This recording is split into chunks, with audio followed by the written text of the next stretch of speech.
तो क्या हाल है बच्चों, क्लास 10th दक्षशाला की 10वीं यहाँ चल रही है एंड मे 6 डे 6 है। और जैसे कि हम लोगों ने काफी कुछ पढ़ लिया मैथ्स में, 2 चैप्टर्स हमने पढ़ लिए यहाँ पर। आज थर्ड चैप्टर हम पढ़ने वाले हैं, pair of linear equations into variables. तो ये काफी इंपॉर्टेंट चैप्टर आप लोगों का एंड इसको अच्छे से पढ़िएगा क्योंकि अलजेब्रा 20 मार्क्स का आता है एंड ये उन 20 मार्क्स में से एक चैप्टर है ना। तो चलिए शुरू करते हैं, समझते हैं इस चैप्टर को हमारे बड़े भैया द्वारा, है ना।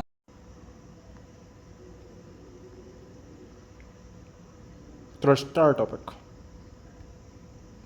चलो अब शुरू करते हैं chapter 3, pair of linear equations in two variables. ये चैप्टर तुम्हारे पीडीएफ के पेज 1 से शुरू होता है। इसे समझने के लिए एक सिंपल सी कहानी सोचो जो तुम्हारी बुक में भी है। मानो तुम मेला फेयर गए और तुमने 2 गेम खेले, जायंट व्हील और हुपला। अगर मेन कहूं कि तुमने टोटल 20 रुपीज खर्च किए तो मेन कैसे बताऊं कि तुमने कौन सा गेम कितनी बार खेला। इस मिस्ट्री को सॉल्व करने के लिए ह्यूमन इक्वेशंस की जरूरत पड़ती है। Step 1, linear equation in 2 variables. 2 दोस्त एक इक्वेशन। लिनियर का मतलब है कि वेरिएबल x और y की पावर हमेशा 1 होगी, और 2 वेरिएबल्स का मतलब है कि यहाँ 2 अननोन चीजें होंगी x और y। इसका स्टैंडर्ड फॉर्म होता है ax plus by plus c equals 0। Step 2, pair का मतलब 2 इक्वेशंस का साथ। इस चैप्टर में हम हमेशा 2 इक्वेशंस की बात करेंगे। इन्हें हम एज लिखते हैं। 1 a_1 x plus b_1 y plus c_1 equals 0। 2 a_2 x plus b_2 y plus c_2 equals 0। भैया का फैक्ट, जब तुम इन दोनों इक्वेशंस को ग्राफ पेपर पर बनाओगे तो ये 2 सीधी लाइंस, स्ट्रेट लाइंस दिखेंगी। स्टेप 3, ग्राफ पर लाइंस का रिश्ता, द 3 सिनारियोज। जब हम 2 लाइंस को एक हाई पेपर पर बनाते हैं तो सिर्फ 3 ही बातें हो सकती हैं। 1 इंटरसेक्टिंग लाइंस, दोनों लाइंस एक दूसरे को एक पॉइंट पर काटती हैं। इसका मतलब है कि ह्यूमन सिर्फ 1 यूनिक आंसर सॉल्यूशन मिलेगा। 2 पैरेलल लाइंस, दोनों लाइंस ट्रेन की पटरी की तरह हैं, कभी नहीं मिलेंगी। इसका मतलब है नो सॉल्यूशन। 3 कोइंसिडेंट लाइंस, एक लाइन के ऊपर ही दूसरी लाइन चाद गई है। इसका मतलब है इन्फिनिटली मेनी सॉल्यूशंस, हर पॉइंट एक आंसर है। स्टेप 4, बिना ग्राफ के पहचान, द रेशियो ट्रिक। ये तुम्हारे पीडीएफ के पेज 5 और पेज 11 समरी पर दिया है। हम सिर्फ नंबर्स ए बी सी को देखकर बता सकते हैं इनकी लाइंस कैसी होंगी। केस 1, अगर frac a_1 a_2 neq frac b_1 b_2 right arrow intersecting, एक आंसर मिलेगा। केस 2, अगर frac a_1 a_2 equals frac b_1 b_2 neq frac c_1 c_2 right arrow parallel, कोई आंसर नहीं मिलेगा। केस 3, अगर frac a_1 a_2 equals frac b_1 b_2 equals frac c_1 c_2 right arrow coincident, बहुत सारे answers. मेरा सवाल सोचो, मान लो मेरे पास 2 इक्वेशंस हैं। 1 x plus 2 y equals 3, 2x plus 4y equals 6। इनके रेशियोज निकल कर देखो। फ्रैक a_1 a_2 equals फ्रैक 1 2, फ्रैक b_1 b_2 equals फ्रैक 2 4 equals फ्रैक 1 2, फ्रैक c_1 c_2 equals फ्रैक 3 6 equals फ्रैक 1 2। तो बताओ ये लाइंस कैसी होंगी। ए एक दूसरे को काटेंगी, इंटरसेक्टिंग बी एक के ऊपर एक होंगी, कोइंसिडेंट। हिंट, तीनों रेशियोज बराबर हैं। तो जैसे कि बेटा तीनों रेशियो बराबर है ना, तो यहाँ पे देखो, यहाँ पे कौन से इसमें तीनों रेशियो बराबर आ रहे हैं मेरे यार। तो केस 3 में देखो क्या है, तीनों रेशियो बराबर आ रहे हैं, तो इट मीन्स क्या होंगी लाइन, कोइंसिडेंट होने वाली है। सही यार। कोइंसिडेंट,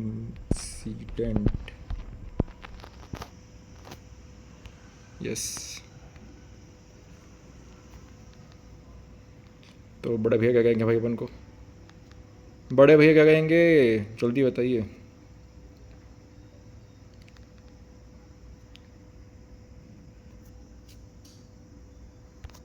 यस, एकदम सही।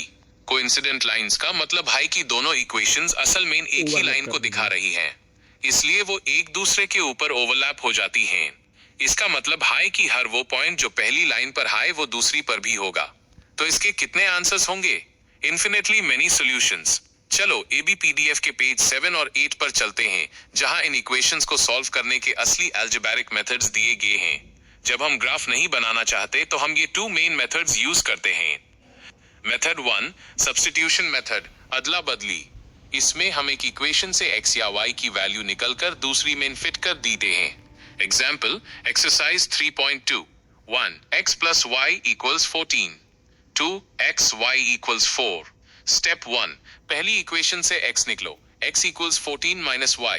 स्टेप 2 इससे दूसरी इक्वेशन माइन डाल दो, 14 minus y equals 4।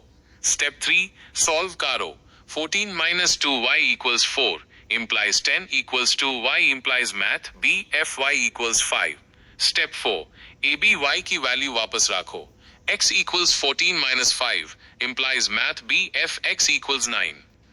Method 2 elimination method, गायब कर दो। ये मेरा फेवरेट है।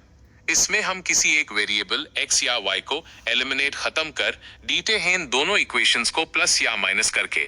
भैया की टिप, अगर दोनों इक्वेशंस माइन x के पीछे वाला नंबर कोएफिशिएंट सेम नहीं है तो पहले मल्टीप्लाई करके उन्हें सेम बनाओ फिर माइनस कर दो। Method 3 word problems, the real challenge. Exam में अक्सर एज वाले या फ्रैक्शन वाले सवाल आते हैं। एज प्रॉब्लम, 5 साल पहले राइट एरो मैटलैब x-5 और i-5।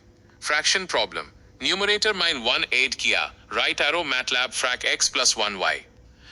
मेरा एक छोटा सा सवाल, लॉजिकल चेक। अगर मेन तुम्हें दो ऐसी इक्वेशंस ढूंढ जो पैरेलल हैं जैसे ट्रेन की पटरी, तो क्या सब्स्टिट्यूशन या एलिमिनेशन मेथड से कोई x और y की वैल्यू निकल पाएगी? सोचो सोचो, क्या वो लाइंस कभी मिलेंगी?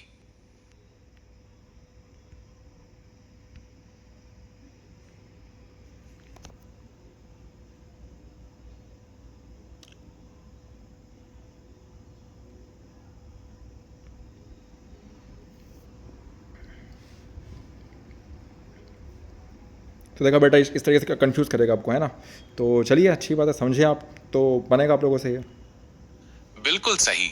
जब लाइंस पैरेलल होती हैं तो उनका नो सॉल्यूशन होता है, क्योंकि वो लाइंस कभी एक दूसरे से मिलेंगी ही नहीं, तो कोई ऐसा कॉमन पॉइंट x, y मिलेगा ही नहीं जो दोनों इक्वेशंस को सेटिस्फाई करे। अगर तुम इसे सब्स्टिट्यूशन या एलिमिनेशन से सॉल्व करने की कोशिश करोगे तो वेरिएबल्स ऑफ x और y कट जाएंगे और तुम्हें कुछ ऐसा मिलेगा 0 equals 5, जो कि गलत है। इसका मतलब नो सॉल्यूशन। स्टेप 5 कंसिस्टेंट और इनकंसिस्टेंट का मतलब। पीडीएफ के पेज 11 पर डू बेड वर्ड्स लिखे हैं, इन्हें समझ लो। 1 कंसिस्टेंट, अगर सॉल्यूशन मिल रहा है चाहे 1 मिले या बहुत सारे। इंटरसेक्टिंग और कोइंसिडेंट लाइंस कंसिस्टेंट होती हैं। 2 इनकंसिस्टेंट, अगर कोई सॉल्यूशन नहीं मिल रहा।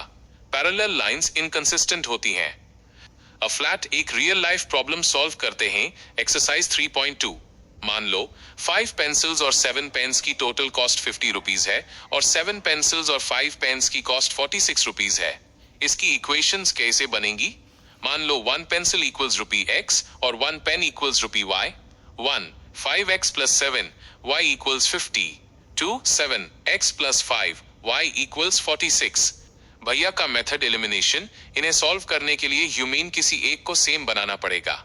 पहली इक्वेशन को 7 से मल्टीप्लाई करो और दूसरी को 5 से। 35x plus 49 y equals 350। 35x plus 25 y equals 230। दोनों को माइनस करीन तो x गायब हो जाएगा। 24y equals 120 implies math b f y equals 5। मतलब 1 पेन 5 रुपीज का है।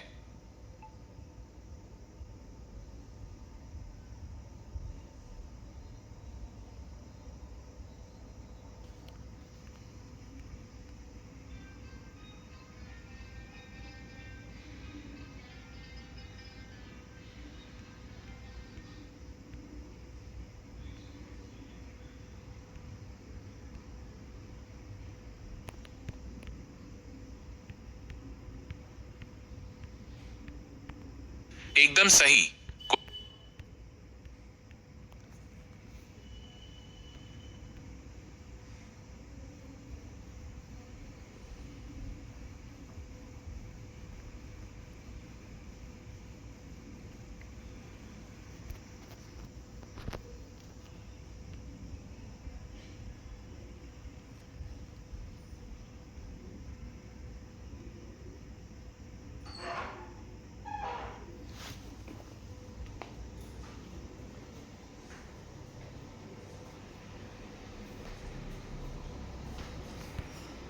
एकदम सही जवाब। x इक्वल्स 3 आएगा। Calculation 5x equals 50 minus 35, 5x equals 15, x equals 15, fifths equals 3। मैटलैब, एक पेंसिल की कीमत 3 रुपीज है और एक पेन की कीमत 5 रुपीज है। चलो अब हमने चैप्टर 3 के बेसिक कॉन्सेप्ट्स और मेथड्स, सब्स्टिट्यूशन एंड एलिमिनेशन को समझ लिया है। सो बच्चों, आई होप ये आपको जो टॉपिक था समझ में आया होगा। Pair of linear equation, two variables.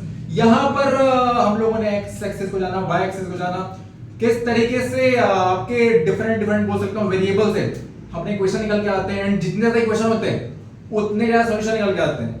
अगर दो वेरिएबल्स हैं तो यहाँ पे आपको दो सॉल्यूशन निकल के आएंगे, x के और y के, है ना। तो वैसे ही तीन रहेंगे तो तीन इक्वेशन चाहिए होंगे अपन को, और एक रहता है तो एक वेरिएबल रहता है तो एक चाहिए होता है, ठीक है। जो आपने क्लास 8 में पढ़ा होगा, 9 में पढ़ा होगा, उसके बारे में अच्छे से, ठीक है। तो बेटा लीनियर इक्वेशन, टू वेरिएबल्स को हम लोगों ने अच्छे तरीके से समझ लिया है। अब इसके बारे में डिटेल में जानने के लिए मैं कल कुछ नहीं बताऊंगा, आज ही बताऊंगा। बताना तो बड़े भाई बता चुका है, ठीक है। इसको हम और डिटेल में जानेंगे पर अभी नहीं, है ना। थोड़ा सा पहले 40 डेज बीतने दीजिए, जो बेसिक चीजें हैं, कॉन्सेप्ट्स है, उसमें आपको आ सके पहले, then we will move towards the question and answer and और भी जो कॉम्प्लेक्स चीजें उसको हम देखेंगे, समझेंगे। एंड चलिए फिर इसके साथ मिलते हैं आपसे। बाय।